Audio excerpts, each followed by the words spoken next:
A group of unions representing federal employees are now expanding an existing lawsuit against Elon Musk, and that lawsuit includes the Department of Government Efficiency. So the unions are challenging Musk's threat that those workers must justify the work that they did last week by midnight tonight or lose their jobs.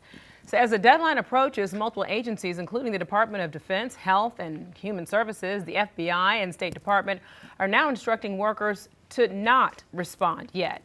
Well, Chief Legal Analyst Clive Rhodes joining us now to be able to talk about this and take a deeper dive. So how could these threats from Musk violate these agreements with these unions? Well, let's start with a couple of things. First of all, there needs to be a policy that's followed because we have a set of rules. These are agencies that follow rules. There's a rule-making process. That process is not just saying, you know what, I'm going to decide to make a rule that I feel like changing today. Typically, the rule-making process is there will be notice of a rule change. You'll have an opportunity to make a comment. You'll have an opportunity to see if that change was actually be implemented. Then there'll be an implementation period. Well, none of that's happening because if you receive an email on Saturday that says if you don't respond by Monday, you don't have a job. Obviously, it didn't take advantage of any of the rulemaking processes that need to occur. And so the updated lawsuits that have rolled out recently by a number of these unions have said the exact same thing, that it has to follow the process. I'll read one of the things it said. Prior to February 22nd, no notice was published in the Federal Register or anywhere else by that matter regarding the OPM program, rule, policy, or regulation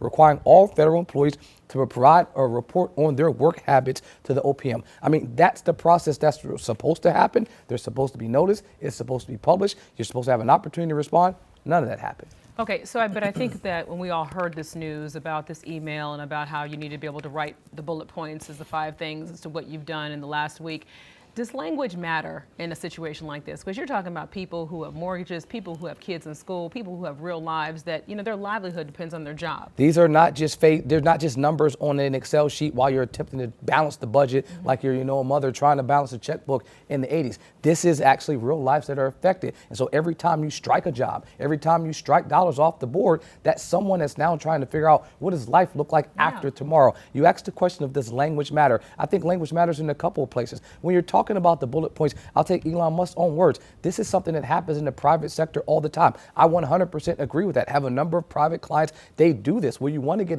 a sense of what your employees are doing, and so you allow them to give that feedback. I think that works in those spaces. But in the federal government, you have a number of things that are put in place to protect employees. Not that they have to not respond, but you have to have a process that allows them to respond and be reviewed. That's an appropriate matter. In terms of the words, the last words, they're that would matter. If you don't respond, you will be terminated.